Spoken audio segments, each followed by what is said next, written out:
नमस्कार मित्रों, आजकल जब आप शाम को टीवी चैनल खोलते होंगे या जब भी अखबार का पन्ना पलटते होंगे तो एक न्यूज़ बड़े सरगर्मी के साथ आपको देखने को मिल रही होगी आजकल। वो न्यूज़ है काशी विश्वनाथ मंदिर के परिसर में या काशी विश्वनाथ के पास स्थित ज्ञानव्यापी मस्जिद, और एक शब्द वज़ूखाना का जिक्र काफ़ी हो रहा है। मित्रों, इसके पीछे इतिहास क्या कहता है, सच्चाई क्या है, ये तो जब पर्याप्त शोध होगा और कोर्ट का फैसला आएगा उसी समय पता चलेगा। लेकिन उससे पहले मित्रों, इनका हम कुछ मीमांसा करना चाहते हैं। निश्चित रूप से काशी विश्वनाथ का मंदिर जो वहाँ है वो कितना पुराना है इसके बारे में कुछ नहीं कहा जा सकता, लेकिन ज्ञानव्यापी मस्जिद के बारे में तो कहा ही जा सकता है कि वह कितना पुराना है। शिव महापुराण के शतरुद्रीय सूक्तों में 12 ज्योतिर्लिंगों की चर्चा की गई है। उन 12 ज्योतिर्लिंगों में एक हमारे काशी विश्वेश्वर जी महाराज भी हैं।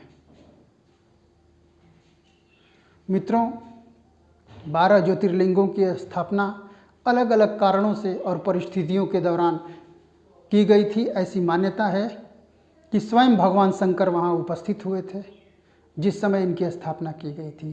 खैर, वो धार्मिक विषय है।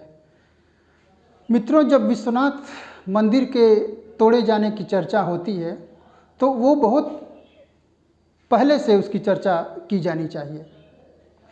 दरअसल जब भारत में मुस्लिम आक्रमण होता है तो मुसलमानों के जो सबसे बड़े पैगंबर थे मोहम्मद साहब, उन्होंने ही कहा था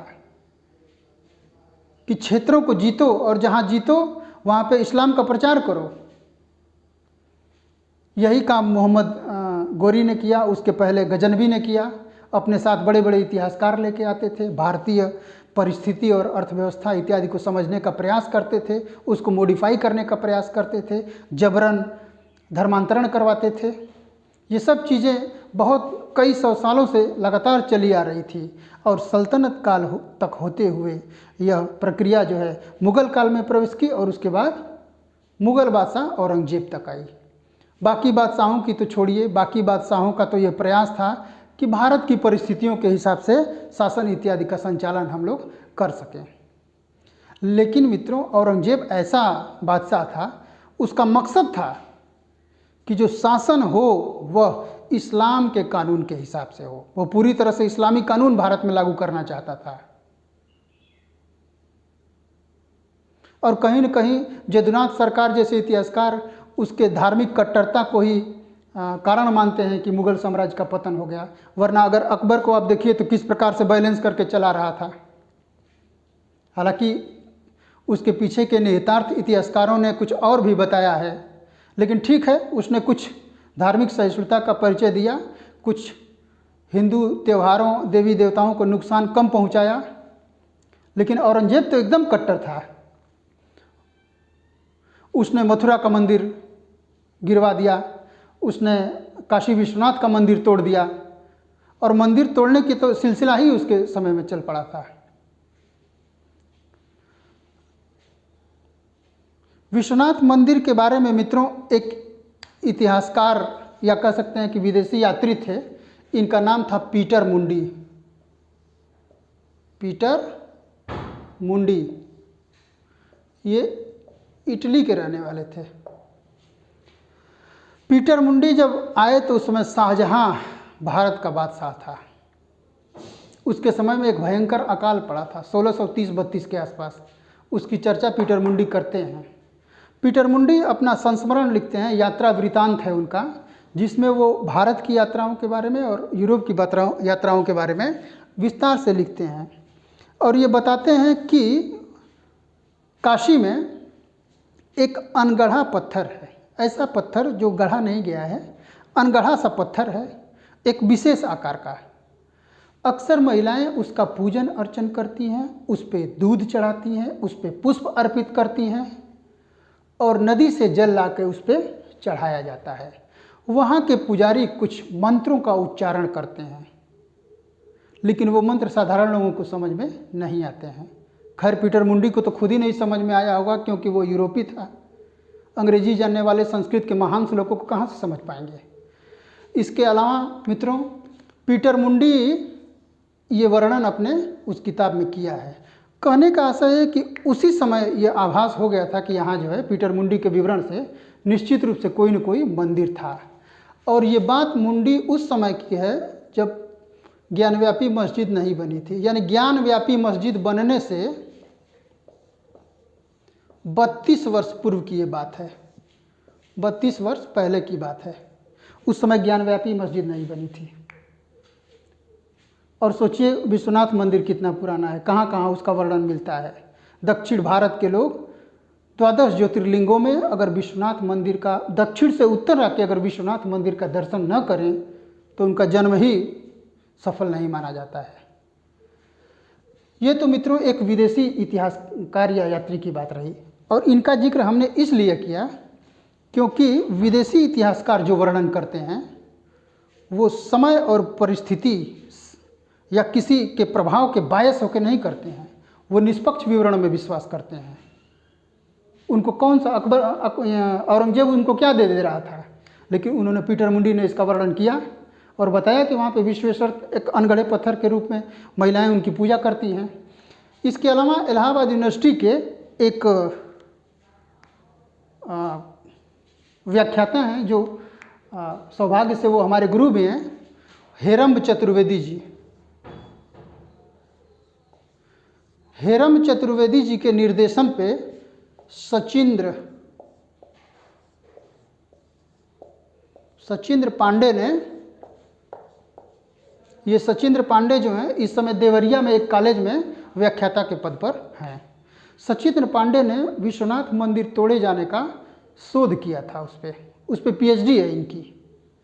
और इन्होंने बताया कि विश्वनाथ मंदिर तोड़ने से पहले औरंगजेब जब बादशाह बनता है तो उसने कई बातें फरमान जारी किए। उस फरमान में शुरुआत में तो वो ये कहता है कि भारत में जो हिंदू पुजारी हैं या आस्था रखने वाले हैं उसको न छेड़छाड़ किया जाए, लेकिन कालांतर में वो जाके कट्टर हो गया पूरी तरह से। और विश्वनाथ मंदिर तोड़े जाने का उसने 3 कारण बताया है। मित्रों, इन 3 कारणों में पहला कारण है दारा सिकोह। यह दारा सिकोह ही मित्रों वह था जो बहुत ही सहिष्णु था। इसे लघु अकबर भी कहा जाता है दारा सिकोह को, और यह उपनिषदों का अध्ययन किया था और सिर्रे अकबर नाम से उसका अनुवाद किया था। और चूँकि दारा की आस्था हिंदू धर्म के प्रति बहुत प्रबल थी और यही दारा ही औरंगजेब का सत्ता पाने का असली प्रतिद्वंदी था, इस कारण से ये इरिटेशन औरंगजेब को था। ठीक है, इससे वो चिढ़ गया। और दूसरी बात मित्रों यह थी कि एक मेवाड़ के राजा थे, इनका नाम था राजा राज सिंह।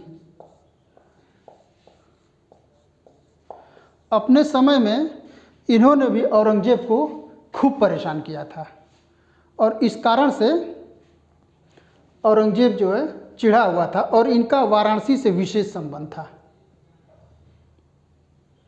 और उपनिषदों इत्यादि का अध्ययन के लिए उस समय तो वाराणसी माना ही जाता था, और ये राजा राज सिंह जो है ये वाराणसी से विशेष संबंध रखते थे। इसके अलावा मित्रों जो और प्रमुख कारण था उसमें शिवाजी थे।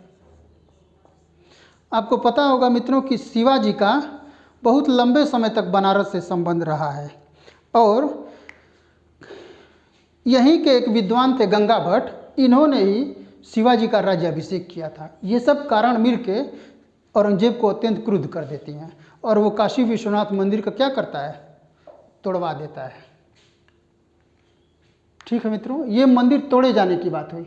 इसके बाद मध्यकाल के इतिहास पे बहुत बड़े विद्वान हैं और इनका नाम है प्रोफेसर इरफान हबीब।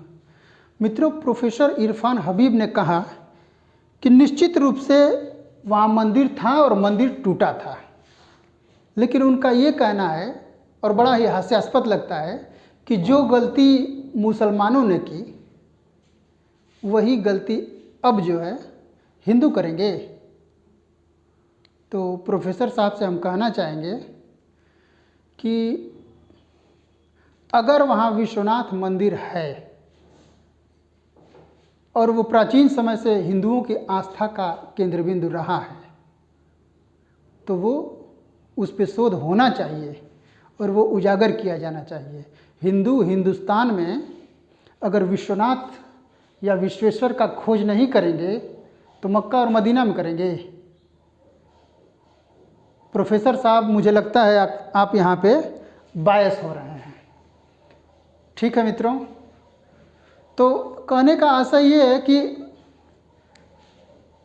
निश्चित रूप से वहाँ बड़े बड़े इतिहासकारों ने बताया है कि शिवलिंग तो था ही।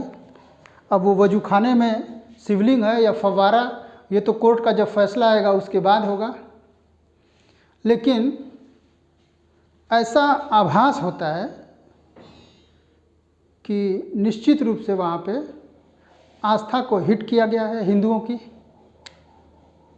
और ठीक है, अगर मस्जिद है वहाँ पे तो रहने दिया जाए, लेकिन जो हमारा मंदिर है, जो विश्वनाथ जी का मंदिर है, उसमें पूजा अर्चन होना चाहिए, विशाल भव्य उसका प्रांगण होना चाहिए, बनना चाहिए हर चीज़। किसी की धार्मिक भावना को ठेस पहुंचाने का यहाँ कोई उद्देश्य नहीं है,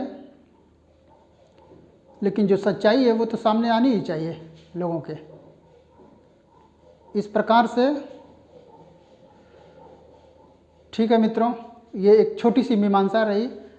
अपने विचार के हिसाब से हमने इसको व्याख्यायित करने का प्रयास किया। आप इसको समझिए विश्वनाथ मंदिर के बारे में। मिलते हैं अगले वीडियो में। जय हिंद, जय भारत।